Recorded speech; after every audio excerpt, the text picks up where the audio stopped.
So, gagawin namin, repair na lang sa inyo. First time, 3 bottles of Picacetas. So, when you have injuries, it can be penetrating or blood. Self-explanatory when it's blood, it's not sharp. Cause a lot of injuries. So, this is how we assess inspection, palpation. What is missing? Auscultation and percussion. So, we seldom do those things. Only special circumstance where we need to auscultate is when we perform a boogie from an aneurysm or chest injury to differentiate pneumothorax and pneumothorax. But mainly for extremities, inspection and palpation.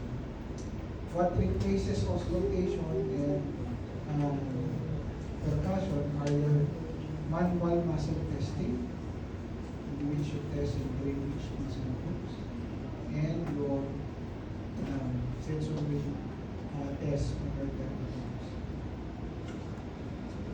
You still remember the drawing on the net? Each third group, see those increasing.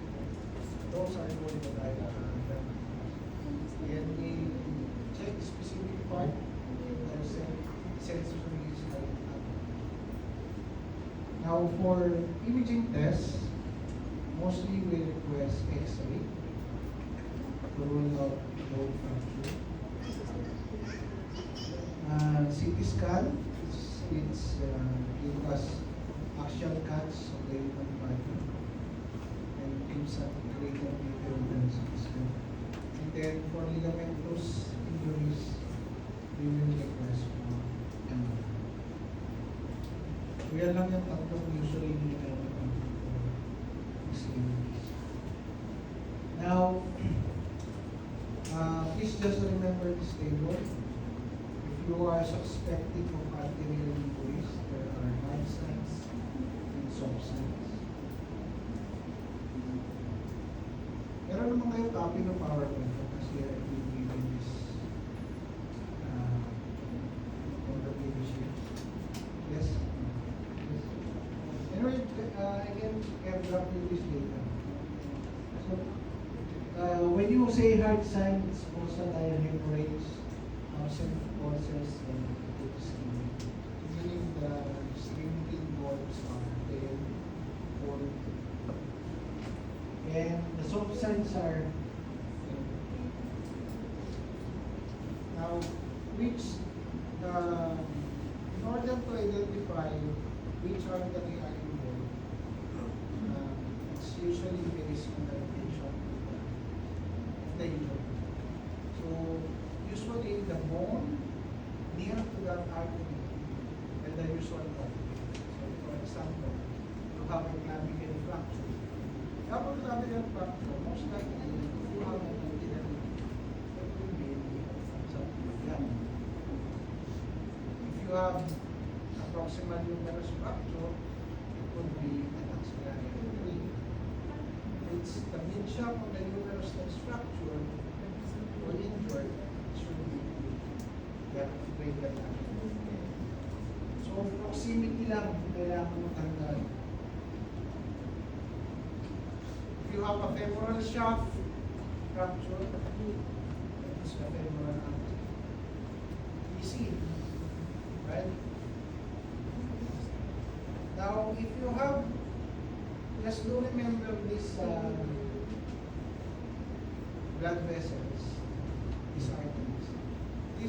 These are the arteries in which when you have an injury, it must be surgically repaired. Otherwise, not listed here can be ligated or left not repaired, not reattached. almost all are within the thoracic or abdominal cavity. And if you see here, you only need to remember two. Femoral, iliac, femoral, because those are the only three arteries in which you mandatory.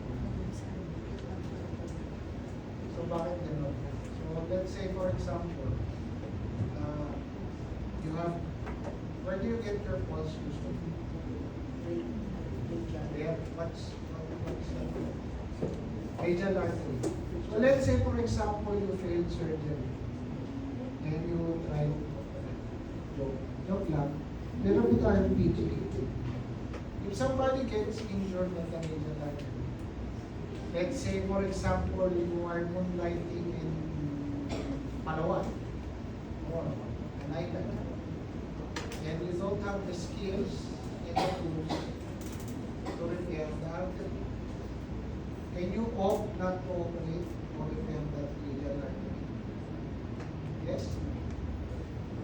Sagot nyo, yes. Kasi wala po siya sa system. The reason is because you know that there's also a pulmonary. Yes? And the hand, being an overly supplied structure, can survive with just the artery. Yes? Some areas like the uterus, when you have a cut radial artery, the arms might survive simply because you have full arterial blood vessels. But if you have a problem with the iliac femoral, the leg,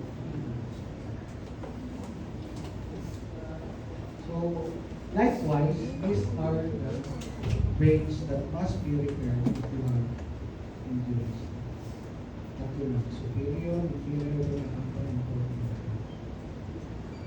now, following slides are introduction to orthopedics. So some terminologies. When you say reduction, maybe what comes to mind is a negative sign, minus sign. But in our world, our small level, when we say reduction in orthopedics, it is to put something back to its anatomic position. Let's say, for example, you have a dislocated shoulder. Reduction means put back the humeral head to the glial fossa. Let's say, for example, you have a displaced fracture. So it's ambulated before, put it back to its anatomic place, means do reduction. So we can do reduction two types. When we do manipulate, pull on the extremity, we call it close reduction. So you will see a lot of patients with fracture being pulled. Even when you watch YouTube videos, shoulder dislocated. If you have Facebook, I'm sure you have Facebook, you can look for hermetizing lagutok. You would put a place dislocated extremity, and that is called close reduction. And it works because it tensions the surroundings of tissue within the injured extremity. So, forearm muscle, shoulder capsule, we tense it, and that soft tissue that is being tensed actually pushes the bone fragments to its anatomic position. So in certain cases, it's impossible to do close reduction. Or when you're going to do surgery, you have to open the skin, go through the plates, it's called reduction. So this is what mostly orthopedics do. We fix broken bones. We fix it and we stabilize it with internal fixation or something that can be seen outside the skin. It's called external fixation. Now in cases we cannot fix, then we replace. And replacement is called arthroplasty.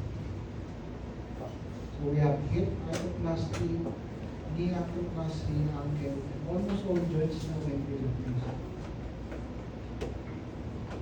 Strain versus sprain. Both terms means tear. It's just, the question is which structures are formed. Is it a ligament or is it a tendon? When tendons are torn, it's called strain. Just remember T for strain. And then when ligaments, like this one, sorry.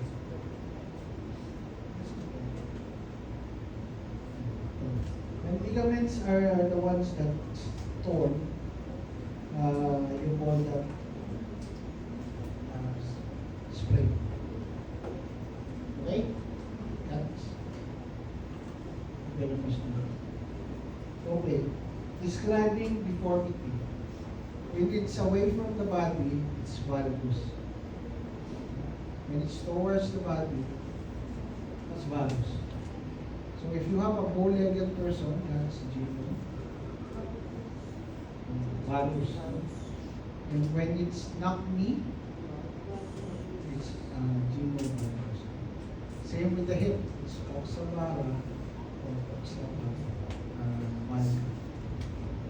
When you apply deforming force or an action load, towards action, it can be coming from the foot or example in the head, it's called action. So when you see patients with injuries, the major goal is stabilization. We can stabilize patient in a variety of methods. On your right, on your left pala,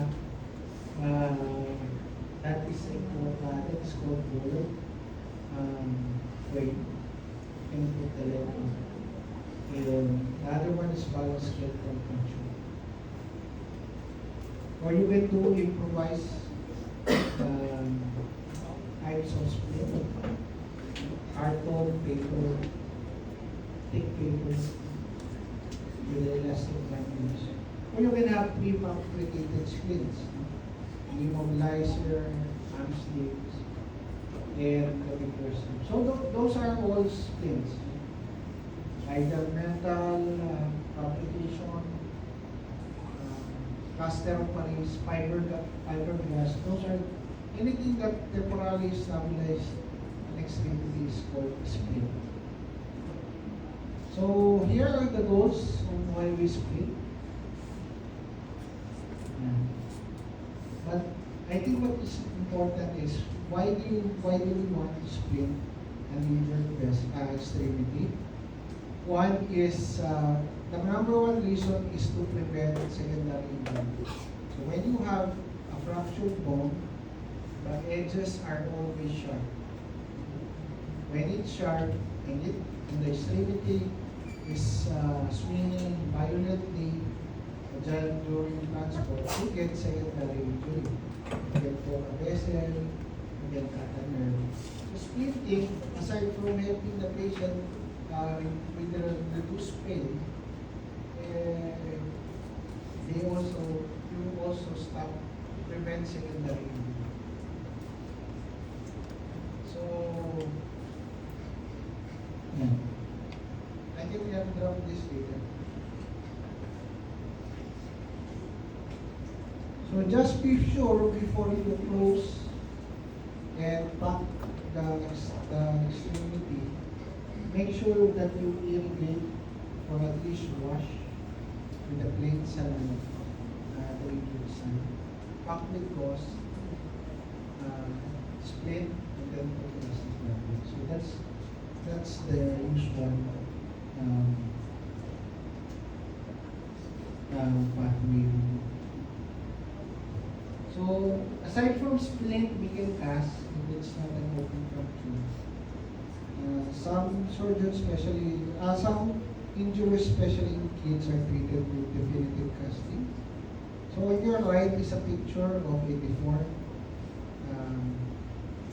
forearm. So it's a typical of a Colles fracture. It looks like a dinner fork on the table. So usually these patients are treated with close reduction, meaning close manipulation, and then stabilized with cast. The cast of naming your cast is very easy. If it's below the elbow, it's a short arm cast. If it's above the elbow, it's a long arm cast. So very easy. The leg, below the knee, it's a short leg cast. If it's above the knee, it's a long leg cast. And then, if you remove the foot component, then it becomes just a single leg cast. Simple as that. Now, let's differentiate what is a fracture from a dislocation. Fracture is very easy to identify. It has a cortical break. So when you see an bone X-ray with cortical break, it's automatically a fracture. Now, dislocations are joint X-rays in which the bone is not in the anatomic position. So you see here, on your right, there's a cortical break on the proximal surgical neck. Okay, it's a surgical fracture of the humerus. The left side, the humeral head, it's outside of the bone plenary fossa. So of course you have to memorize what it looks like. So, mas mabilis naman tayo mag-memorize ng picture kaysa sa text. It's better to do that. So, left side is a shoulder dislocation. The most common direction of dislocation is anterior. And typically, dislocated will have a greater deformity clinically. So, for the shoulder, they typically present with the pimple, a depression underneath the summit of the shoulder. So it's called the sulcus sign. Another example, knuckle fracture. You have fracture on the lateral malleolus as well as the medial malleolus. And the other front X-ray is a dislocated talus. The talus is outside the ankle joint. They typically would present a greater deformity rather than a fracture.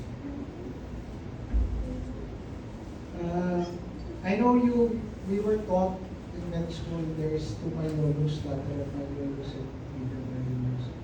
But in orthopedics, there's another malleolus. It's behind the ankle. It's called posterior malleolus. So you'll hear in orthopedics bimalleolar fracture means medial and lateral malleolus fracture. But when we say trimalleolar fracture, it's also included in the fracture of the posterior lip of the tibia. Another common area to have fracture, hip fracture. One is a femoral neck, one is the dislocated hip. And they will typically present with very specific position on the emergency room. They will have flex hip, flex knee, and internally rotated. So almost all, if not all of them, will be looking like this in the emergency. So even without an X-ray, you can actually see, this person has close fracture, dislocation. Okay, so we have fracture and dislocation. So how do we treat both? What we treat, let's say for example, you need to check write in the chart. What is the treatment for fracture or dislocation? Answer is The goal is to put it back to its anatomic position. The correct term is wala yata natutunan. Reduction. Very long yan. So,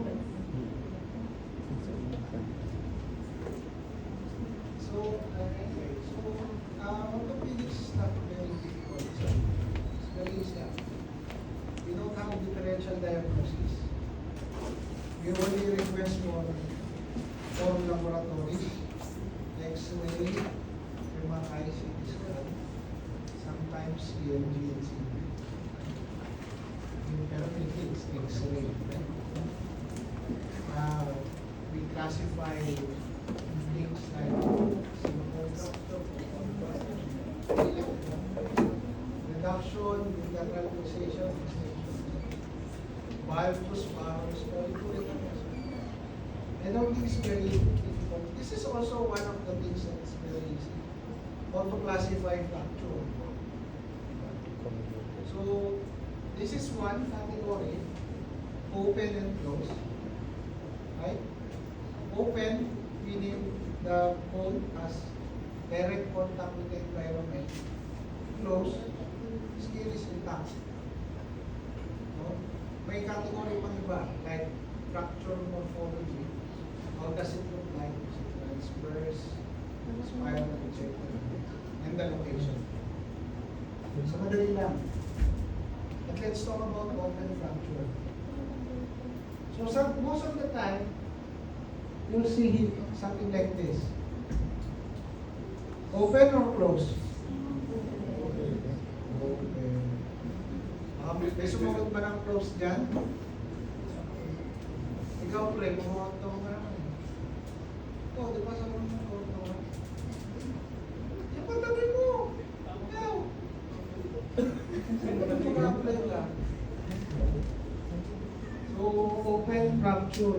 But sometimes, open fracture can be small as this one. Just a pinpoint opening. It's also considered. So, we have a classification which is almost always asked in the exam. Definitely I have asked for it. What to? Everything. But definitely asked during the board exam. Favorite nila. Why? It's called Bustillo-Anderson, and Bustillo is a Filipino application. And it is widely used all over the world. So that's how we communicate and understand how bad is an open fracture. So how do we remember this? There's only three. Huwag nyo na muna tandaan yung ABC. So there's only three. Don't panic, very easy. We don't want anything complicated in orthopedics, so we do things basic. So 1, 2, 3. 1 is less than 1 centimeter in bone. It's usually inside out, meaning the bone poked outside and went back in. So that's most of the time what happens. There's minimal level of contamination, no contamination. When we say type 2, it's between more than 1 centimeter but less than 10. Okay? There's moderate level of contamination, simple fracture. And then it becomes a little bit complicated when it comes to type 3 because 3 is divided by A, B, C. Now, in type 3, it's automatically more than 10 centimeters. It's automatic. All of them are more than 10 centimeters. Now, what differentiates A, B, and C are the structure after you examine the patient. Which structures are affected? Now, I'll start with C. When you have neurovascular affected, meaning an artery or nerve is cut, that's an automatic C. When you have a soft tissue defect, meaning after you do your debridement, after you clean the fracture, you need to do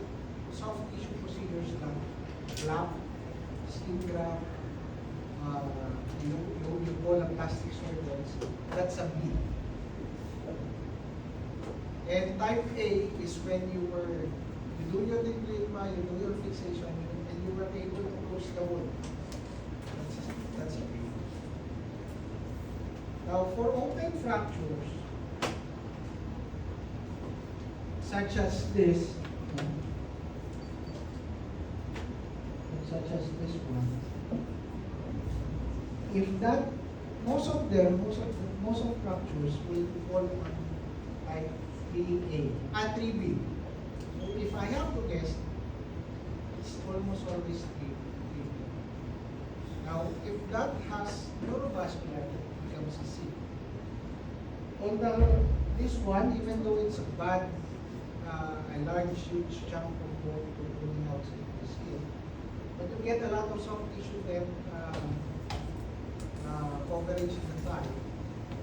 That's one. If it does not have any neurovascular, that's a PV. So this is what I've been discussing. So why is it important for us to first classify this fracture? Because this classification is now a guide for our antibiotic management. Type 1 and 2 are relatively, it's not too contaminated, so we care first or second gen cephalosporin. We either choose cefazolin or cephalosporin. Right nowadays, I think it's cephalosporin. And type 3 is the one, is the grading which you add aminoglycoside. Aminoglycoside application. And then when we think of organic contaminants, such as feces from livestock, Clostridium bacillus, we add penicillin G. So sometimes patient will have equal antibiotics. First, cephalosporin, penicillin. So because all open fractures are considered infected, it's not anymore prophylactic antibiotics. It's already managed treatment. We consider all open fractures to be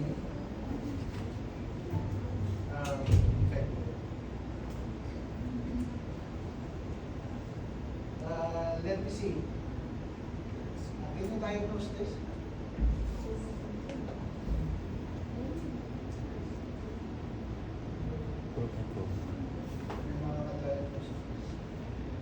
Open or close?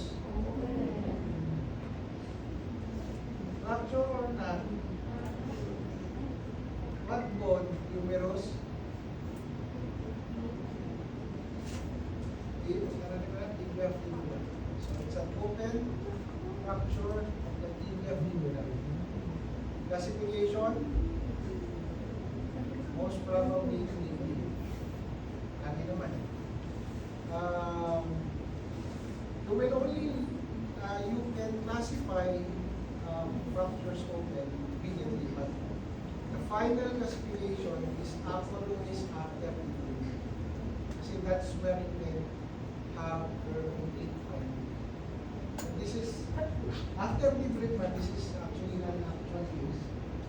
So after debridement, intact neurovascular, but after fixation with an external fixation, I am left with a soft tissue defect. It's about 4 fingernails.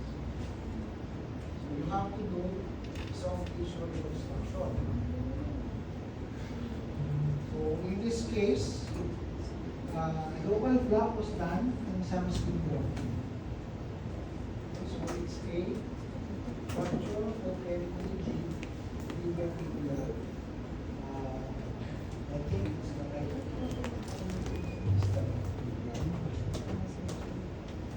Okay.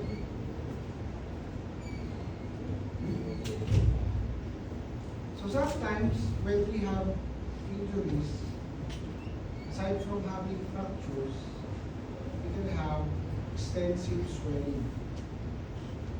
So if you, from what you can see, there's a highly communicated figure. So simply looking from the picture, you know that there's a huge amount of force playing something like this. Of course, there's an equal reaction also. In these cases, they develop severe swelling. And when you have severe swelling, the fluid, the lymph fluid is usually there's an increased hydrostatic pressure within the liver that tries to pushes the fluid.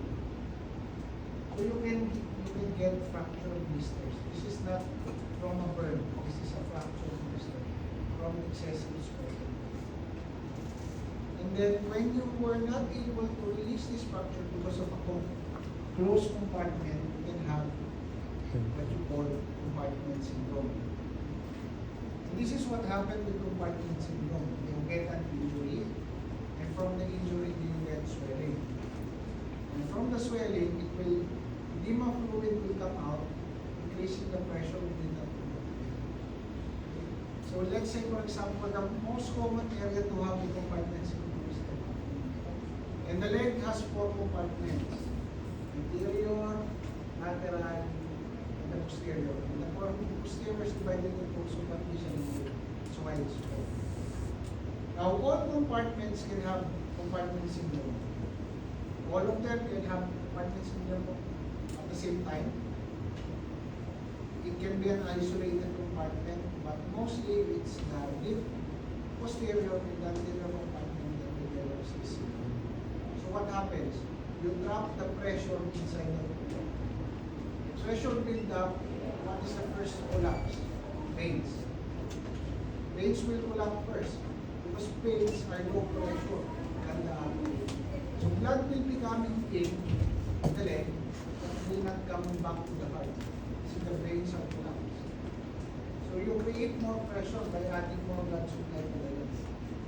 So it becomes now a cycle of increasing pressure. So after enough pressure, you develop these 5 P's: pain, pallor, paresthesia, paralysis, and paresthesis. Now, when you are asked what is the hallmark, what is the best description for a compartment syndrome, you remember pain. Pain is the most significant symptom. Pain is described as pain out of proportion. Now, you need quite an experience to distinguish which is pain out of proportion. But this is a basic description.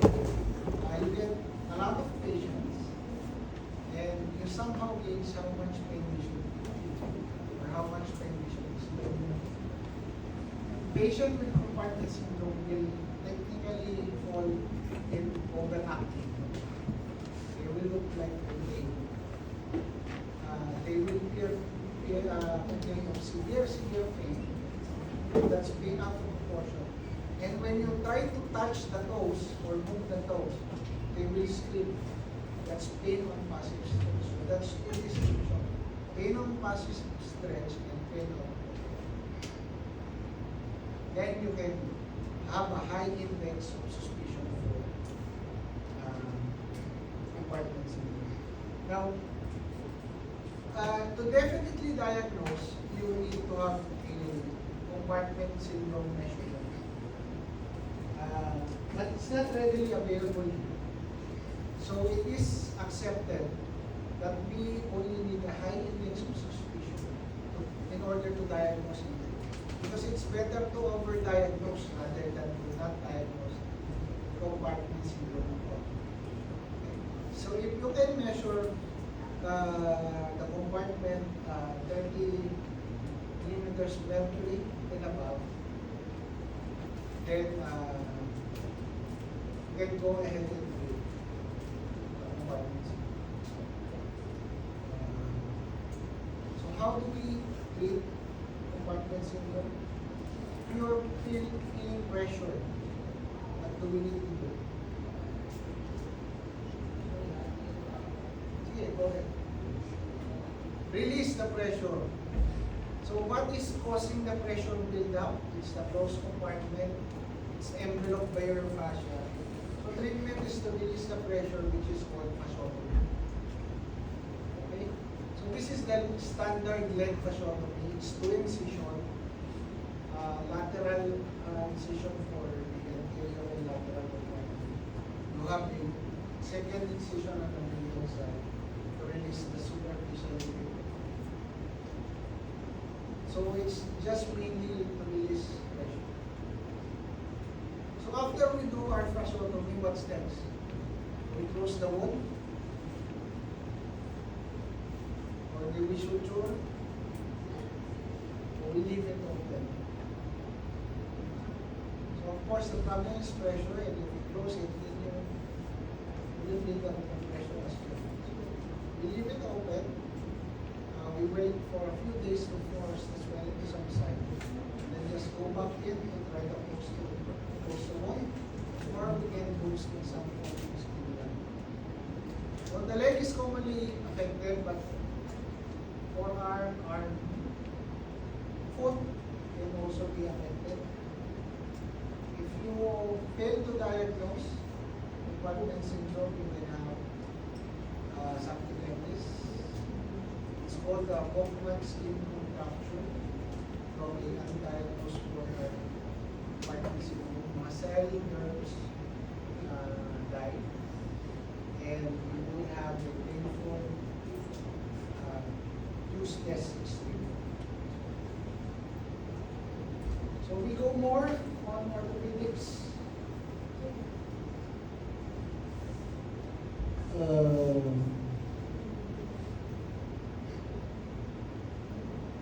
So some general statements. All under space fracture, we usually treat conservatively, so we replace plates, cast, bed rest, no surgery. But the space fracture, we do open reduction in additional classification, we classify fracture based on how it looks on X-ray. When it looks spiral pattern, it's a spiral fracture. When there's 2 or 3 more fragments, it's called minute fracture.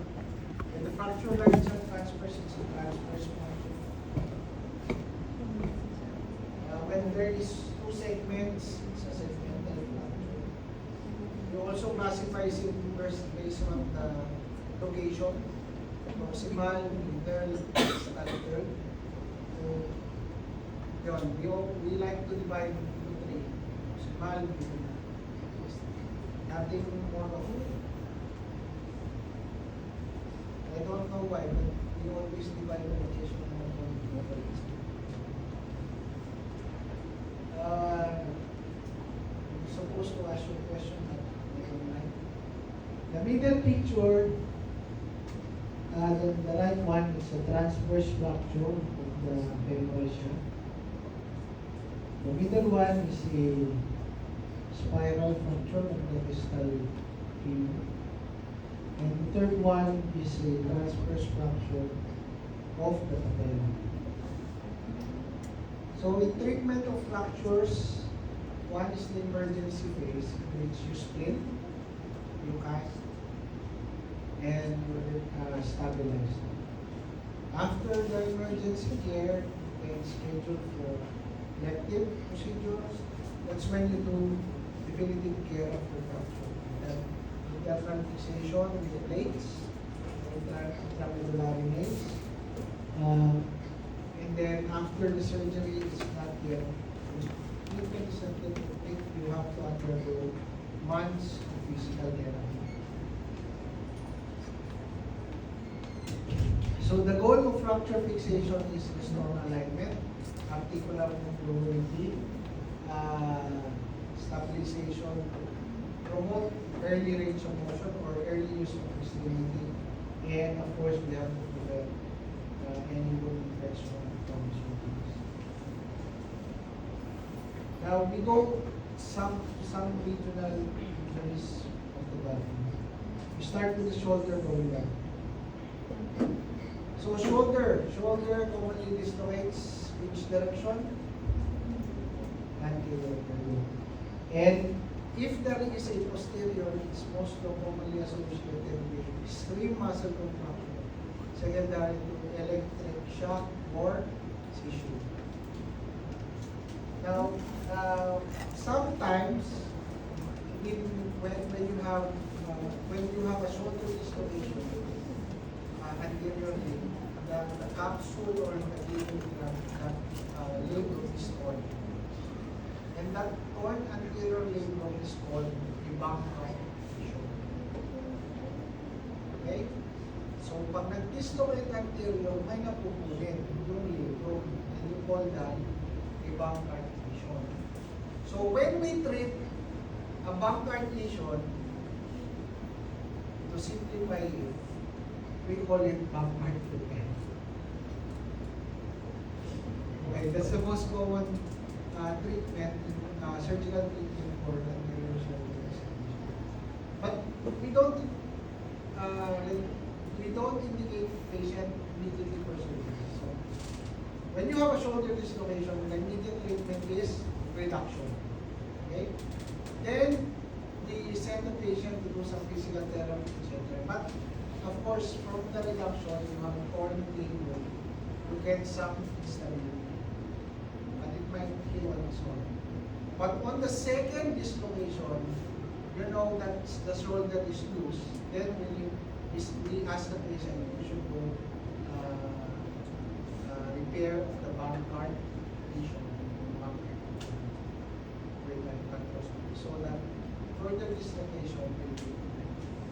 But most patients will not want to do an arthroscopy, so they will have repeated dislocation. So sometimes, the anterior edge of the bleeding labrum, I hope you will appear on that, gets embedded into the head of the uterus. Kakaroon ng dent. Pag-dislocate, lumalambot ang kakandent. And you call that the Hill-Sachs lesion.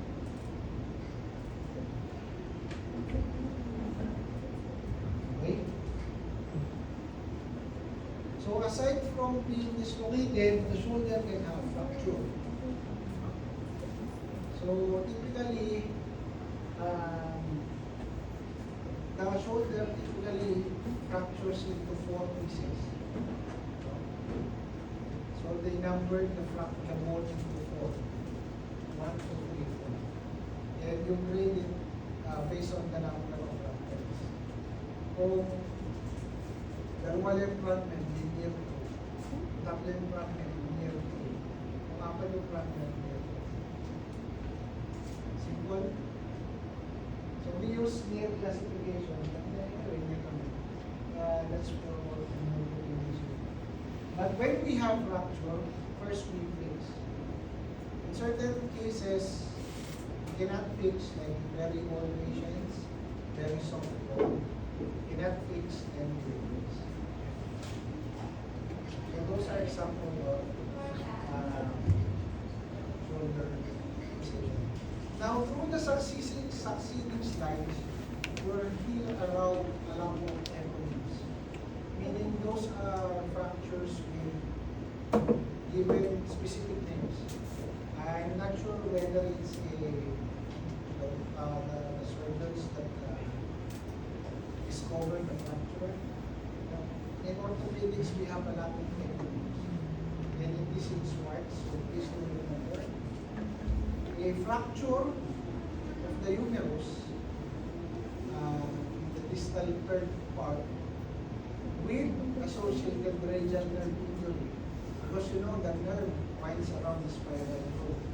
So when you have a spiral fracture, it tends to cut the nerve. So nerve palsy plus fracture of the distal third, we call that Ornstein disease. Okay. Now, not all humeral fracture are being treated surgically.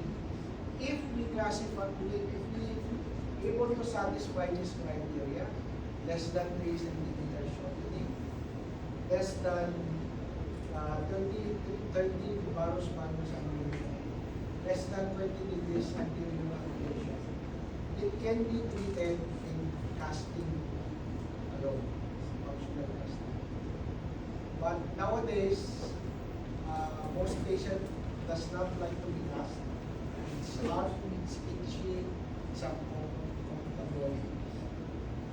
Most would opt to do the operation rather than to undergo casting. Another eponym is cerebral triad. This is injury on your elbow. Please remember the three. There is 2 fracture and 1 dislocation.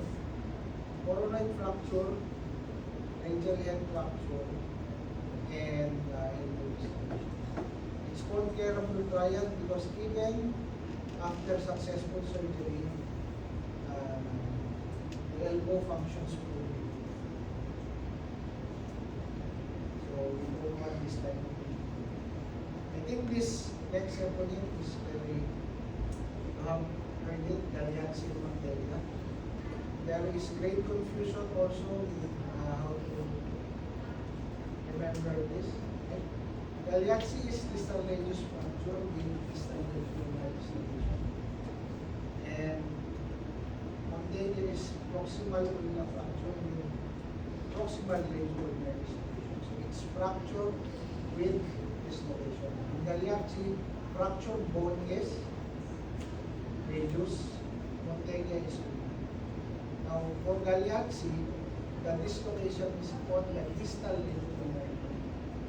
And from the Mantelia, that's the proximal. So, you can use this mnemonics.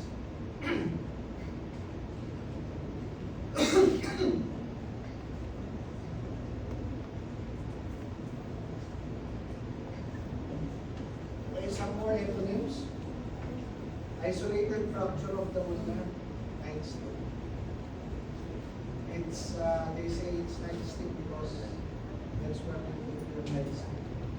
When you get it, you get isolated. This is another common question for us. That's me. When you fall in an outstretched hand, you will fall, you create distal ulnar fracture. A distal radius fracture with dorsal ambulation. That is colles. And the resulting deformity is a silver form deformity. When you fall on, when you in your hands, your wrist is in uniform flex position, you get a reverse colles or a spin fracture, and you have a guardian sprain deformity. So it's all about eponyms. Chopper fracture is a partial articular fracture of the radial slightly. And a partial articular fracture is called part of the polar or dorsal fracture. Trace, no? So how do we evaluate this? So we get this AP X-ray, and we look at the lines, the proximal arc and the distal arc of the carpal bones. Do you still remember your carpal bones? Sphericoid, luminate,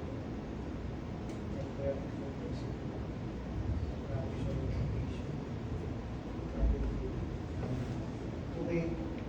So any fractures within the carpal bone will alter distance. So when you get an X-ray, these are overlapping bones, not very easy to identify. And even most of the time, or we would like to take less, but there will be some miscoupled fractures of the carpal bone. The most common carpal bone that is fractured is scapula. So scapuloid are notorious for having non-glue. But this is how you identify a scapula. You still know your anatomic snap box? And if you palpate right on the base of that triangle, That is your scapula bone. So if you have a patient with tenderness there, you highly suspect of a scapula fracture. If you cannot see it in an X-ray, you request a CT scan. Okay. So these are the boundaries of the scapula. Lateral eponym, Baxter's fracture. Fracture of the metacarp, fifth metacarpal leg. Why do you think it's Baxter's fracture? Dahil ba nakikita natin siya sa kusinero? Yes. Well, in my practice, I mostly see it not on boxers, but on boyfriends who got mad in their records. Punch a wall. Punch. Of course, the wall will always break. So this is a typical, so for who's planning to punch the wall, this will most likely be your fracture. Fracture of the base of the face. And when you have fractures, you use the Jasper Newton to reduce the metacarpal bone fracture. And this is how you split the bone. The hand. MCP flex with the IP joints of the finger system. This is mainly to prevent shortening of the ligaments of the hand, so that when you do physical therapy, it's actually in a longer position, so it's easier to do physical therapy. It's called intrinsic plus positions. Some more eponyms, Brennan fractures are fracture dislocation base of the first metacarpal. When you have a T-shaped fracture at the base of the metacarpal, that's called the Rolando fracture. Okay? Then we go to the lower extremity. Hip fractures. I think hip fractures have been increasing over the several years. Typical history, elderly patients live at home, bathroom, outside. Sustain almost the bread and butter of orthopedics. So hip fractures is one of the bone when you have a fractured line through the femoral neck. The bone or the femoral neck tend to be under a vascular necrosis. So vascular necrosis, it will isolate its bone. So there are certain bones in the body that is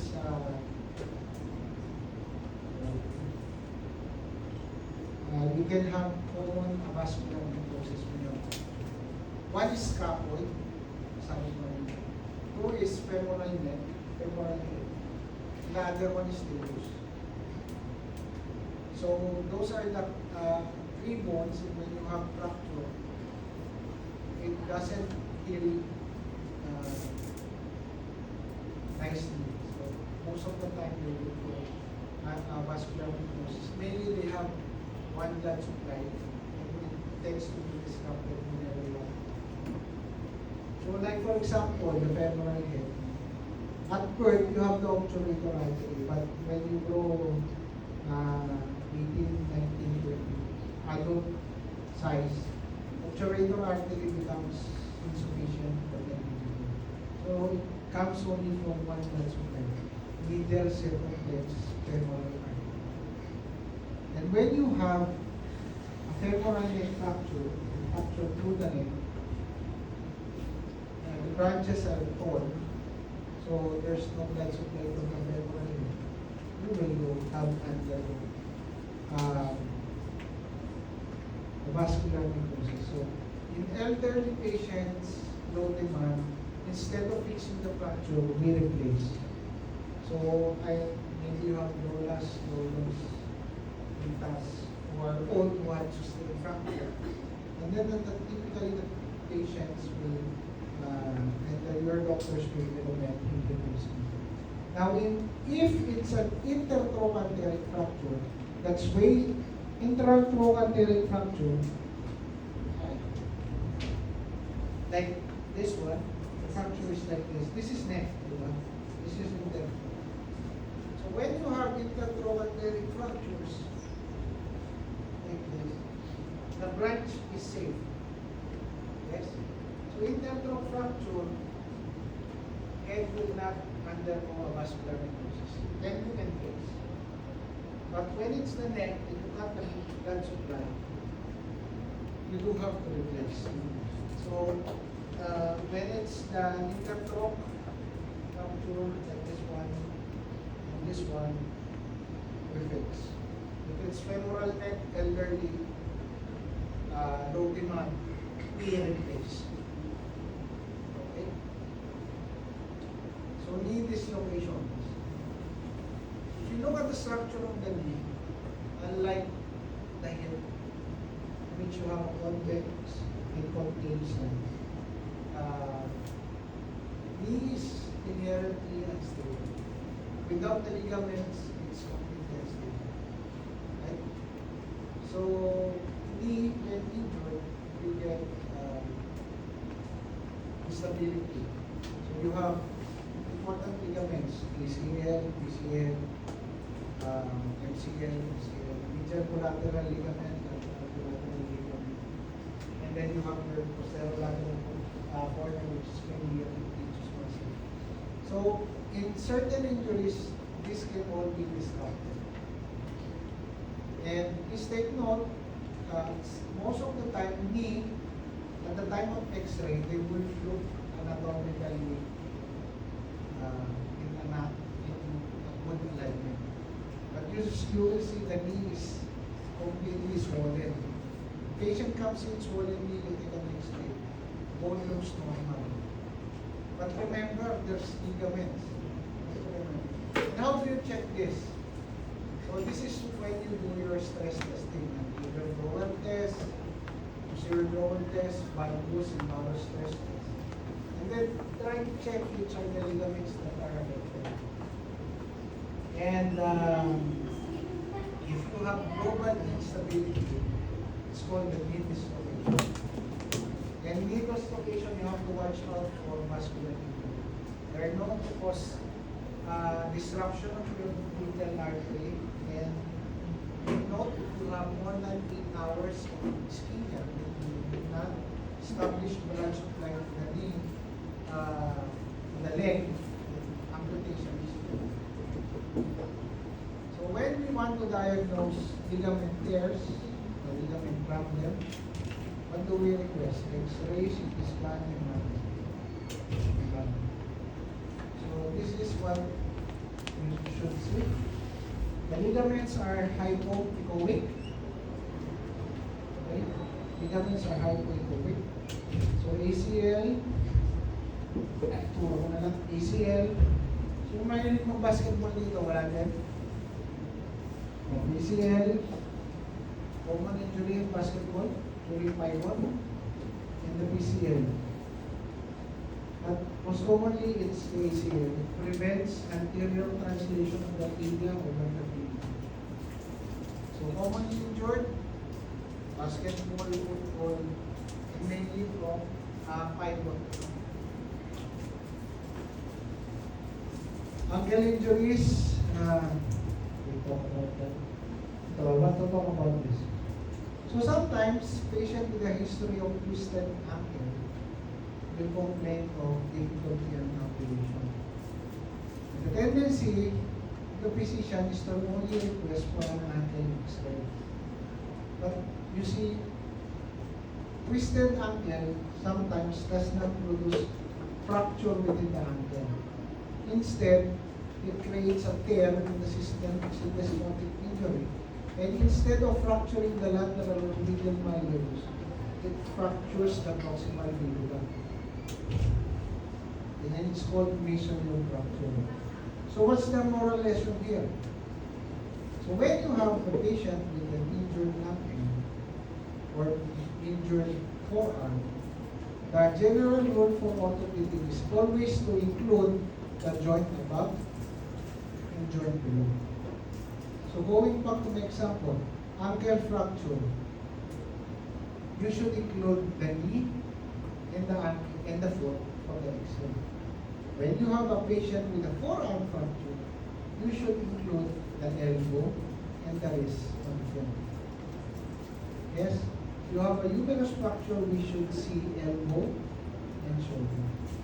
It's mandatory to prevent something like this. No? Ankle, twisted ankle injury, sent home. Nakalagay sa X-ray, no fractures. But of course, maiksi yung X-ray but did not include the knee. So, Taylor's fracture, another problematic area when you have talar neck fracture, which is a common area.